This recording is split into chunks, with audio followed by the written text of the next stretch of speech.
Okay, सो आप लोग को कोई डाउट, कोई लास्ट सेशन, कोई प्रैक्टिस सेशन में कुछ? सर लेक्चर 3 आपने अपलोड नहीं किया है?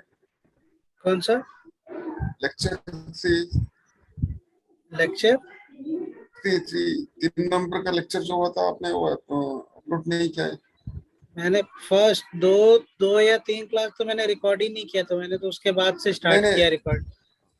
हाँ हाँ, जो वो तो पहला जो 2 किया गया, उसके बाद से हाँ आपने जो रिकॉर्डिंग किया था वो हाँ, लेक्चर तो 1 लेक्चर 2 तो है, लेक्चर 3 नहीं है, लेक्चर 4 डायरेक्ट है।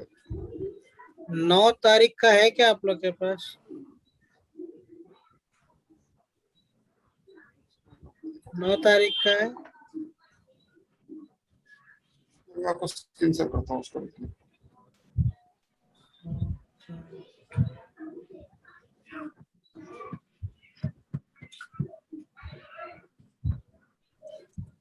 सी, मैंने 9th से स्टार्ट किया है, सो 9th से अभी तक का आप लोग के पास सारा वीडियो है। 9, 10th, फिर 13, सर एक 14। 10th और 13 सितंबर का फर्स्ट हाँ, हाफ की वीडियो नहीं है, मतलब सेकंड हाफ की वीडियो तो अपलोड करी गई है, फर्स्ट हाफ की वीडियो अपलोड नहीं है।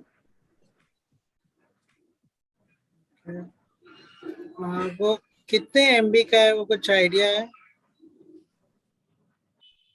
जो सेकंड हाफ की वीडियो है, हाँ, 10th का कौन सा वीडियो? वो आप MB बता सकते हो तो मैं उसके अकॉर्डिंग कर लो। सर मैं आपको स्क्रीन शेयर कर रखी है, वो देख लेंगे नहीं नहीं, बाद में। स्क्रीन शेयर नहीं, मुझे सिर्फ बता दो वो कौन सा है। वो आपने मटेरियल टाइप से आपने शुरू किया था क्लास। एक सेकेंड।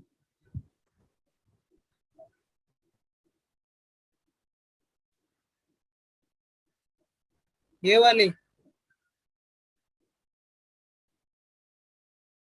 हेलो?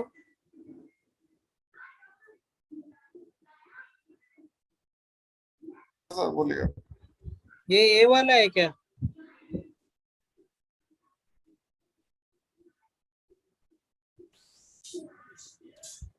शेयर कीजिए आप। स्क्रीन जी शो जी हो जी रही है? जी। हाँ जी, स्क्रीन शेयर हो रही है।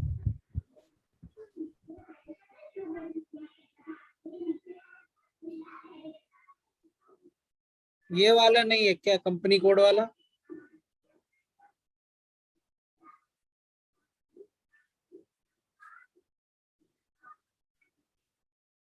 आपके पास जो वीडियो वो कंपनी कोड वाला है या नहीं, 10th का?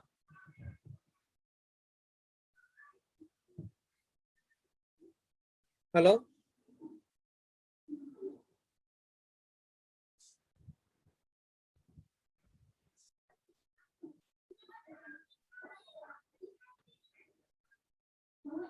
हेलो?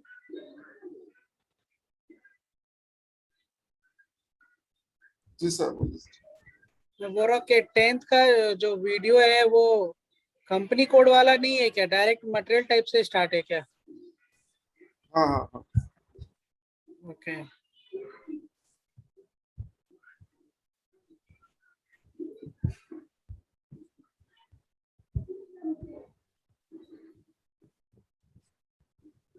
आप जहाँ पर सर वीडियो लोड अपलोड करते हैं ना, थोड़ा वहां पर देख लीजिए। लेक्चर 1 है, लेक्चर 2 है, बट लेक्चर 3 नहीं है। लेक्चर 4 आपने डॉट अपलोड किया है, तो मुझे लेक्चर 3 का अपलोड वीडियो चाहिए सर।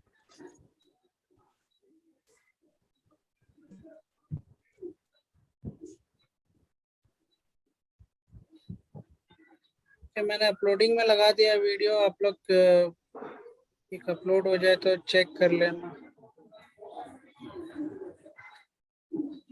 ओके, सो सिलेबस से कोई रिलेटेड कुछ है, आपको कुछ डिफिकल्टी है, मीन्स प्रैक्टिस में कुछ प्रॉब्लम हो कुछ?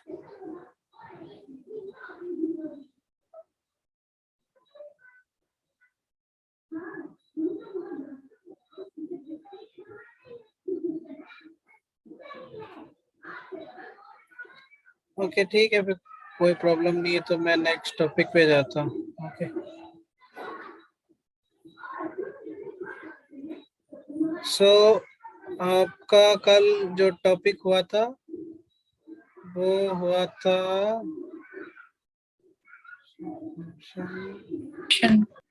कोटेशन पार्ट आपका हो गया था कंप्लीट, RFQ, ठीक है, कोटेशन पार्ट हो गया था। एंड इन्फो रिकॉर्ड आपका जो टॉपिक था एक इन्फो रिकॉर्ड वो हो गया था। ये आपका इन्फो रिकॉर्ड आपका हो गया था कंप्लीट, सोर्स लिस्ट आपका पहले ही हो गया। सो नेक्स्ट टॉपिक है आपका आज का परचेज रिक्विजिशन, ठीक है, शॉर्ट फॉर्म होता है PR, means purchase requisition. Okay so PR जो होता है बेसिकली उनका इंटरनल डॉक्यूमेंट होता है। ओके PR एक होता है PR, एक होता है आपका PO। ओके सो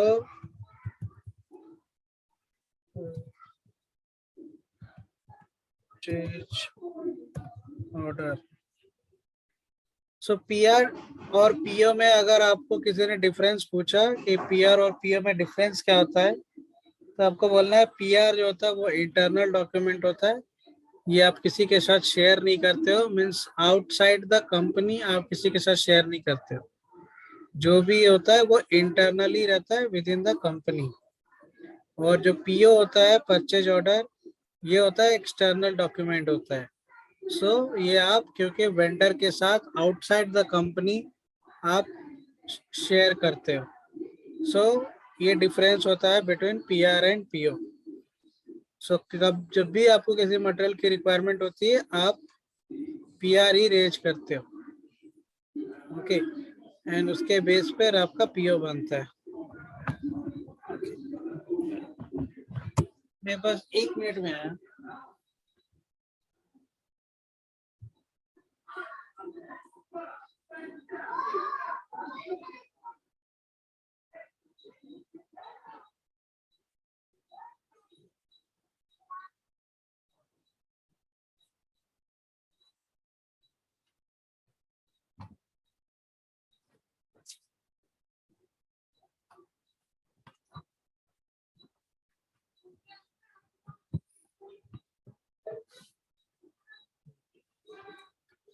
सो या परचेज रिक्विजिशन में था।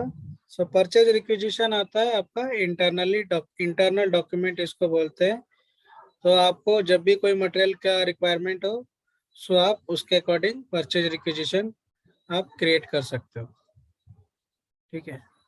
और ये इंटरनल डॉक्यूमेंट होता है, इसमें जो मेन इसका जो T कोड होता है टू क्रिएट परचेज रिक्विजिशन वो होता है ME51N।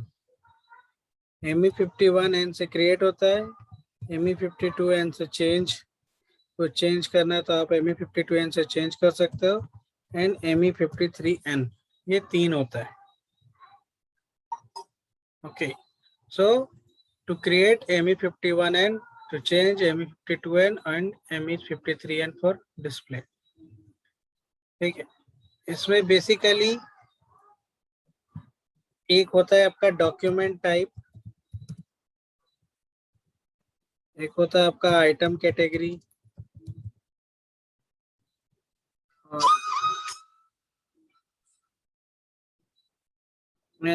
थर्ड होता है आपका अकाउंट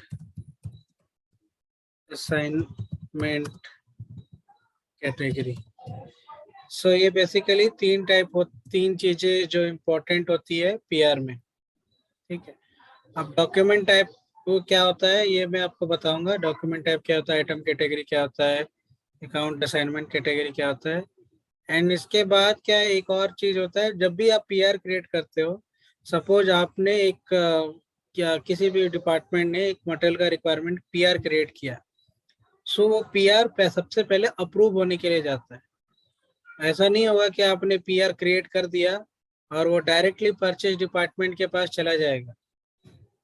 जो भी कंसर्न अथॉरिटी, जिनको भी राइट्स ऑथराइजेशन दिया रहता है पीआर अप्रूव करने का और एसएपी के टर्म में रिलीज करने का। एसएपी के टर्म में यूज किया जाता है वर्ड रिलीज, और इन जनरल जो वर्ड यूज किया जाता है वो अप्रूवल प्रोसेस होता है। सो जब भी आप पीआर क्रिएट करते हो तो वो अप्रूव के लिए जाता है। मीन्स आपने अगर एक पेन भी भरा है तो वो सबसे पहले अप्रूव होगा कि हाँ उन पर्सन को रियल में पेन की रिक्वायरमेंट है नहीं है, या बाय मिस्टेक तो नहीं फॉरवर्ड कर दिया है। तो वो पीआर रिलीज के लिए भी होता है। तो पीआर रिलीज कैसे किया जाता है ये मैं आपको बताऊंगा। इसका एक सेपरेट सेशन है और लेंदी सेशन होता है थोड़ा पीआर रिलीज करने का। तो ये मैं अलग से आपको बताऊंगा कि पहले पीआर भी रिलीज करने का मैं बताऊंगा आपको, और पीओ भी रिलीज कैसे किया जाता है ये भी। तो पहले मैं आपको नॉर्मल पीआर बता देता हूँ कैसे क्रिएट किया जाता है। सो ME51N टी कोड आपको टाइप करना है एंड देन प्रेस एंटर।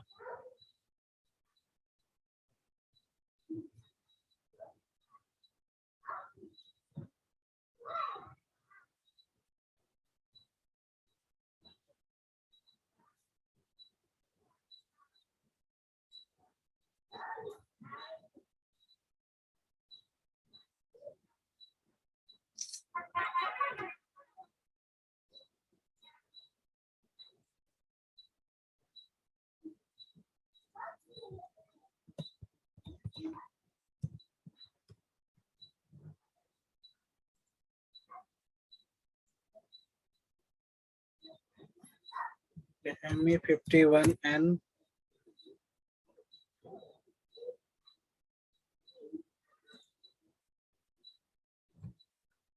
ये आप इस स्क्रीन में आ जाओगे, क्रिएट परचेज रिक्वेजिशन। आप लोग को आवाज आ रही है ना मेरी, क्लियर है ना?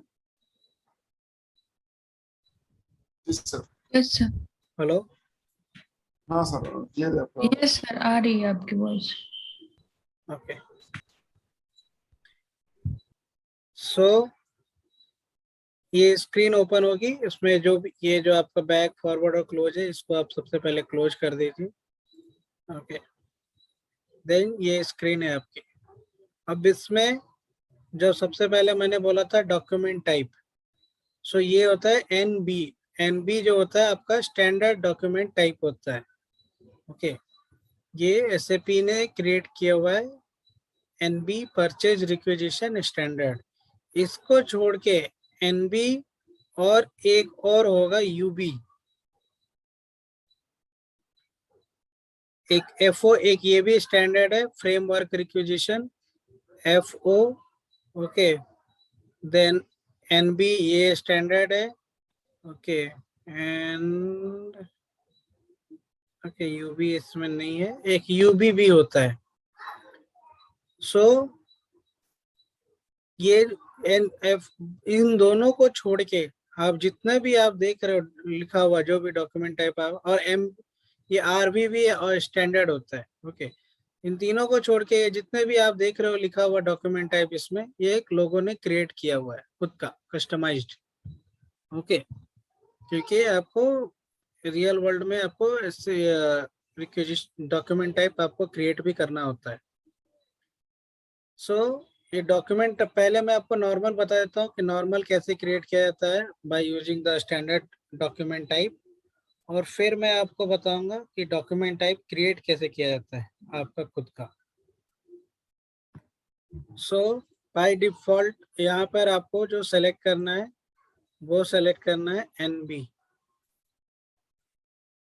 ओके, देन एंटर प्रेस करना है। और एक और चीज, पीआर जो भी परचेज से रिलेटेड डॉक्यूमेंट टाइप होता है उसमें एटलीस्ट मिनिमम 2 लेवल्स होते हैं, बट PR PO इन सब में 3 लेवल होते हैं। मीन्स ये लेवल है, एक होता है आपका हेडर लेवल, सेकंड होता है आपका item overview level, and third होता है आइटम डिटेल लेवल। ओके, ये आइटम डिटेल, ये आइटम लेवल होता है इसको, और ये हेडर लेवल बोला जाता है। अब ये तीनों होता है क्या, मैं 1 बाय 1 आपको जाऊंगा। सो हेडर पे आप जैसे क्लिक करोगे PR में, तो PR में कुछ रहता नहीं है, सिर्फ हेडर लेवल पे टेक्स्ट, और जब मैं रिलीज स्ट्रेटेजी जाऊंगा तो यहाँ पर रिलीज स्ट्रेटेजी का एक टैब आ जाएगा।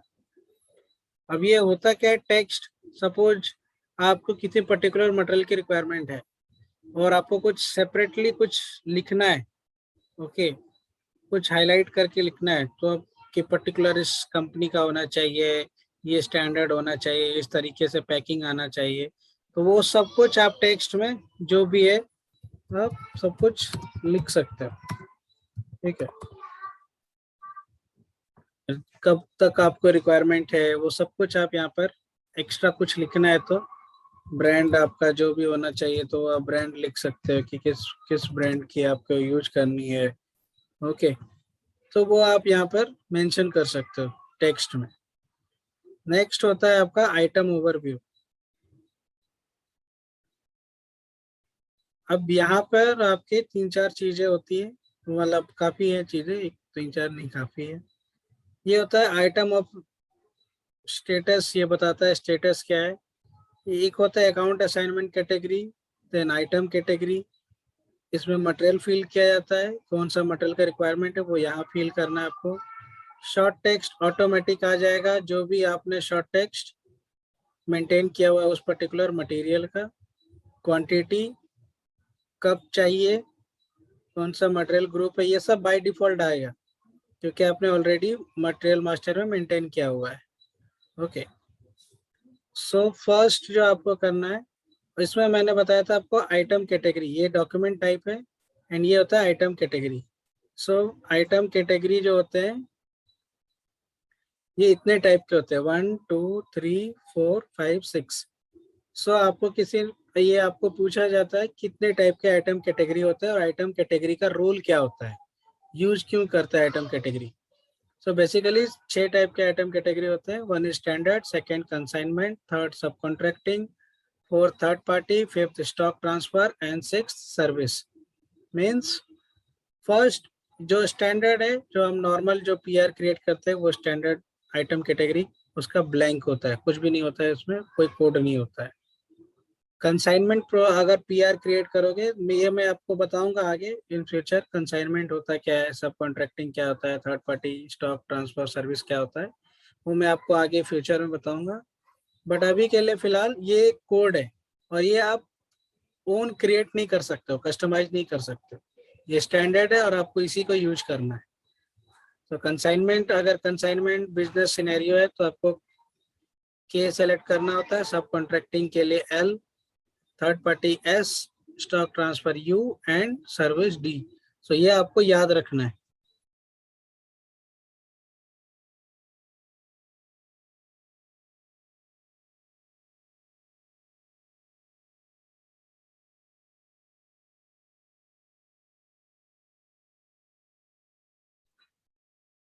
अब आपको यहाँ पर मटेरियल फिल करना है। ओके, सो आपने जो भी मटेरियल क्रिएट किया हुआ है, किस वो मटेरियल आपको क्रिएट करना है। ओके, सो मटेरियल टाइप हमारा था ZBRH, एंटर प्रेस करना है आपको, एंड मटेरियल सेलेक्ट करना है, एंड देन एंटर प्रेस करना है। जैसे आप एंटर प्रेस करोगे, सो अब नेक्स्ट एरर ऑटोमेटिक आएगा कि क्या फिल करना है। अब यहाँ पर देखिए आपको एरर आ रही है, एंटर प्लांट। सो प्लांट आपको फिल करना है, किस प्लांट में आपको ये मटेरियल चाहिए। So BSH2, enter. अब आप एक चीज नोटिस करो, शॉर्ट टेक्स्ट आपको ऑटोमेटिक आ चुका है। Delivery date by default present date ही लेता है, जो भी करंट डेट है, तो आप डिलीवरी डेट चेंज कर सकते हो जैसा भी रिक्वायरमेंट हो आपको, जब जितने दिनों के बाद रिक्वायरमेंट हो। सपोज 23rd है सो 23rd दे दीजिए। मटेरियल ग्रुप आपने क्रिएट किया हुआ, सेलेक्ट किया हुआ ऑलरेडी मटेरियल मास्टर में, सो ये बाय डिफॉल्ट आ गया। प्लांट कोड आपने डिफाइन किया है, सो प्लांट और परचेजिंग ग्रुप ये भी आपके मटेरियल मास्टर से आपका आ गया डायरेक्टली। देन क्वांटिटी, कितने क्वांटिटी की रिक्वायरमेंट है आपको, so suppose 20, so enter press कर दीजिए 20। अब ये आ रहा है आपका delivery date outside period covered by factory calendar. अब आप ये डेट चेंज करके देखिए, क्योंकि ये आपका फैक्ट्री कैलेंडर का इशू है। सो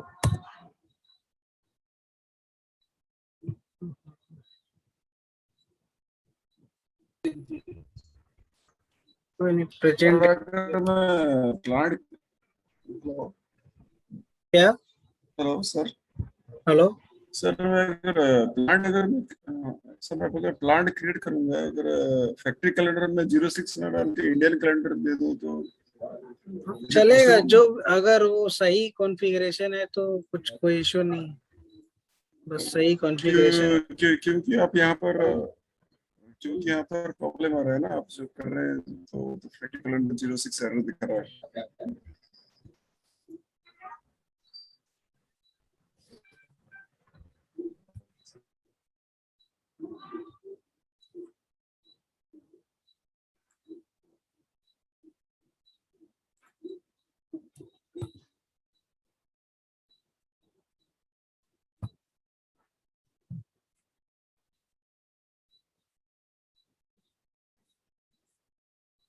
नेक्स्ट आपको जो मेंटेन करना है वो है स्टोरेज लोकेशन। किस स्टोरेज लोकेशन के लिए चाहिए, so I think cell 01 storage location है अपना।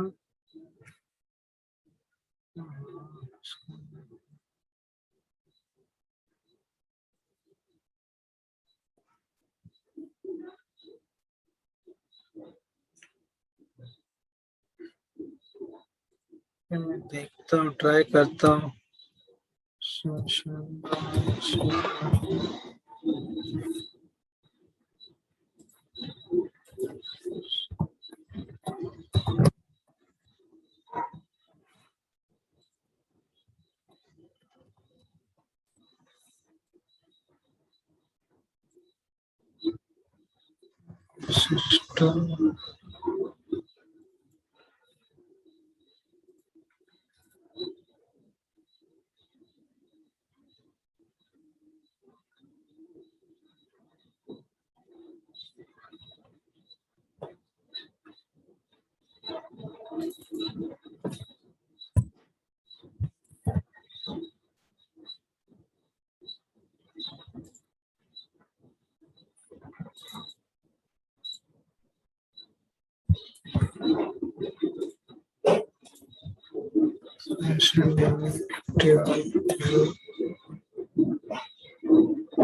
okay, then quantity,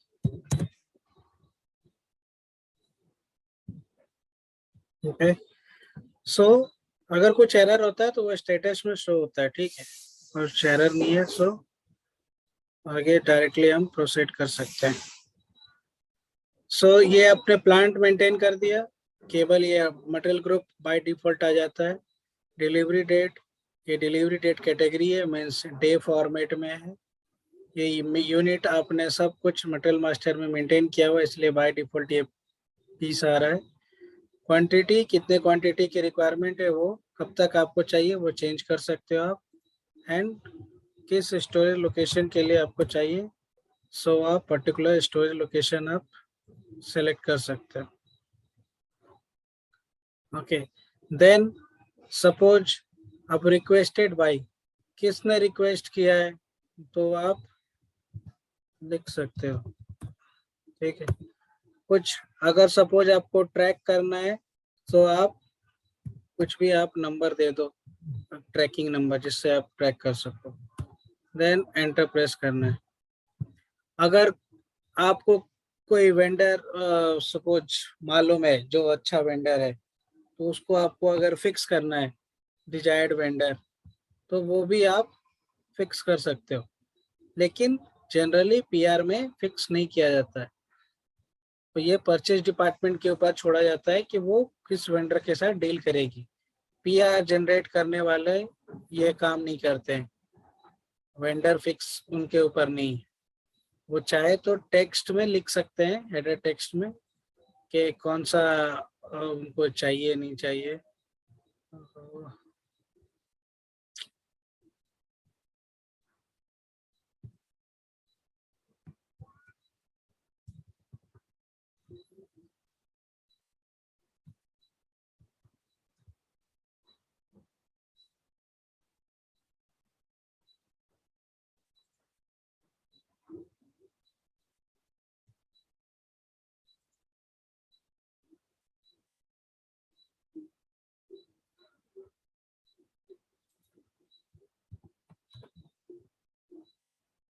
material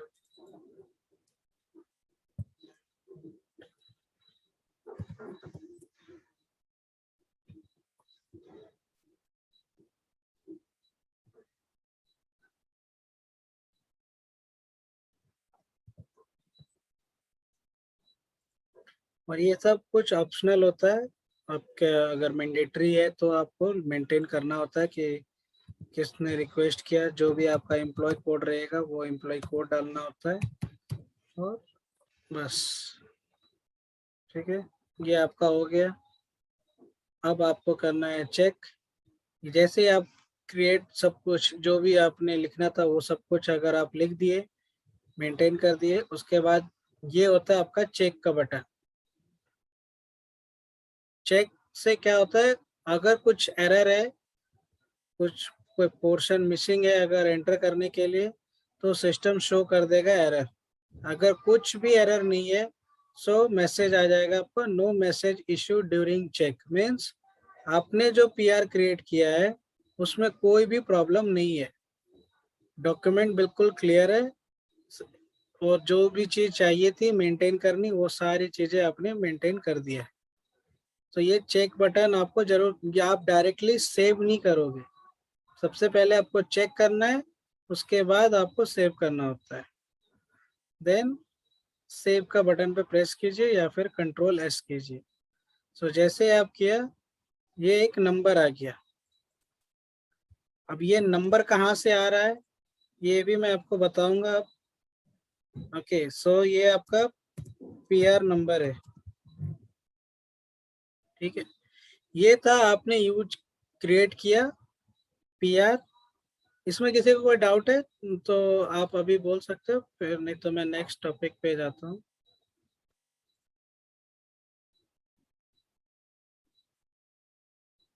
clear है सबको पीआर, आप तीनों को?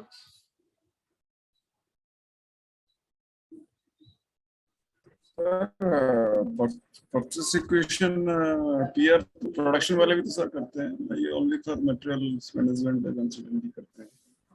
कोई पीआर कोई भी क्रिएट कर सकता है, कोई भी डिपार्टमेंट, हर एक डिपार्टमेंट को पीआर क्रिएट करने का राइट्स होती है, चाहे प्रोडक्शन हो, चाहे वो एचआर वाला ही हो, क्यों ना हो, हर एक डिपार्टमेंट को।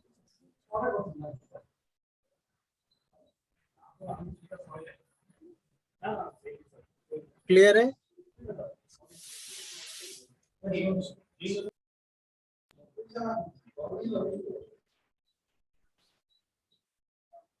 ओके, सो अब मैं आपको सिखाता हूँ। ये जो था आपका एनबी यूज करके आपने क्रिएट किया परचेज रिक्विजिशन, मीन्स स्टैंडर्ड। लेकिन आप जब भी रियल वर्ल्ड में आप वर्क करोगे, जब जॉब करोगे, सो आप कभी भी स्टैंडर्ड से आप नहीं करते हो। ठीक है, हमेशा कस्टमाइज्ड ही डॉक्यूमेंट टाइप यूज किया जाता है। तो उसके लिए आपको क्या करना है, SPRO स्क्रीन में जाना है, देन मटेरियल्स मैनेजमेंट में जाना है, परचेजिंग में जाना है, परचेजिंग में जाने के बाद परचेज रिक्विजिशन, और फिर जाना है आपको डिफाइन डॉक्यूमेंट टाइप्स पे। ओके, और यहाँ पे आप देख रहे हो NB, ठीक है, परचेज रिक्विजिशन स्टैंडर्ड, ये जो स्टैंडर्ड है। अब आपको अभी एक नंबर क्रिएट हुआ था, ये नंबर था आपका 010010048214। सो अब ये कहाँ से आ रहा था ये मैं आपको बताता हूँ। इसका आप नंबर इंटरनल जो नंबर रेंज है आपका वो आप देखिए 01 है। सो आप बैक कीजिए और डिफाइन नंबर रेंज पे आपको जाना है, किसी भी मोड पे क्लिक कर सकते हैं आप, और 01 आपका देखिए ये नंबर आपका 01 जो नंबर रेंज है, ये नंबर आपका अभी जनरेट हुआ था 48214। तो ये वाली सीरीज है अभी आपकी चल रही है, ये सीरीज आपकी असाइन की हुई है अभी, ठीक है। इसलिए ये नंबर रेंज, ये नंबर आपको PR जब हमने जनरेट किया तो वो पर्टिकुलर नंबर जनरेट हुआ है, ठीक है। सबको ये मालूम होना चाहिए ये सब नंबर रेंज कहाँ से आते हैं, कैसे क्रिएट होते हैं। अपने आप सिस्टम यूं ही क्रिएट करके नहीं देता है, कुछ तो कॉन्फ़िगरेशन होता है, उसके बेस पर ही क्रिएट होता है।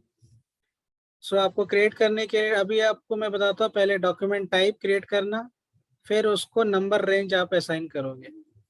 सो डिफाइन डॉक्यूमेंट टाइप्स पे क्लिक करना है, NB जो है वो आपको सेलेक्ट करना है, ओके।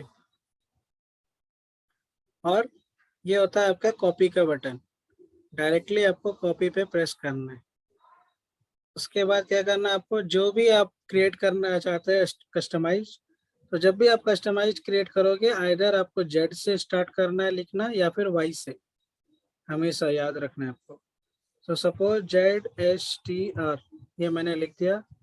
सो और इसका डिस्क्रिप्शन आप लिख दो स्टोर PR, स्टोर परचेज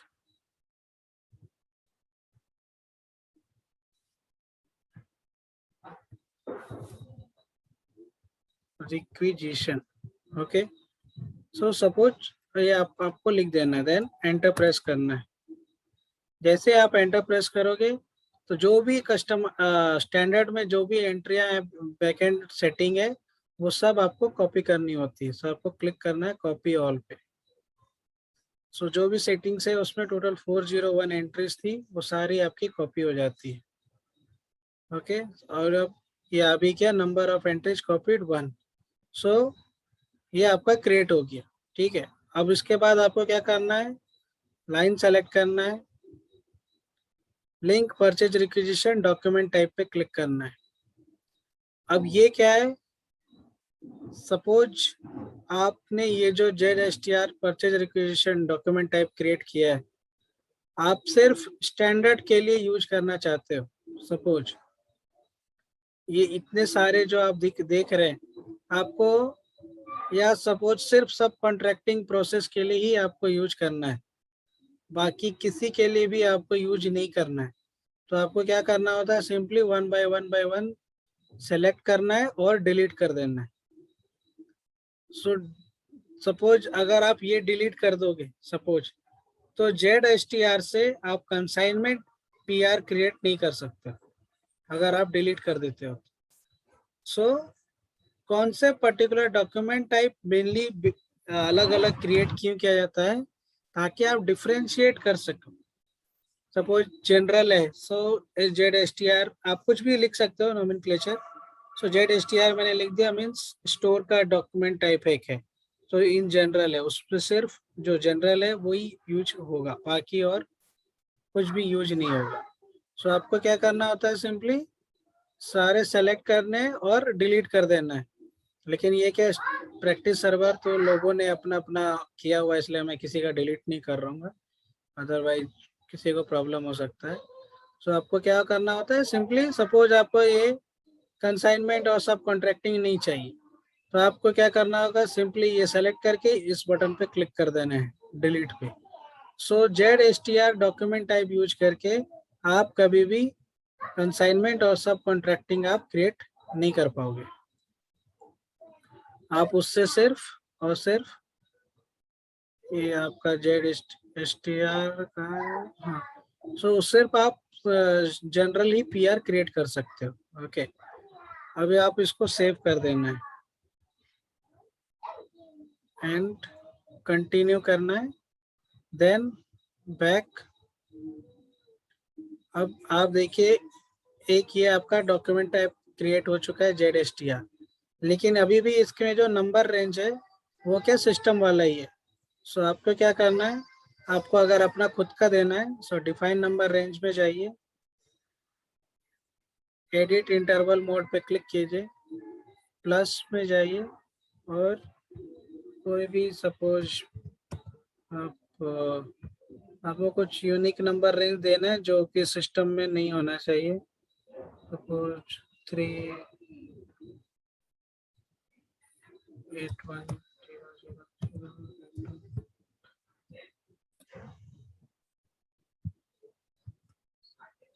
सो जैसे आप एंटर प्रेस करके सेव करेंगे, अगर ये स्क्रीन नहीं आया इसका मतलब है कि वो जो नंबर रेंज आपने क्रिएट किया है वो ऑलरेडी सिस्टम में है। सो आपको कुछ नया नंबर रेंज देना होता है।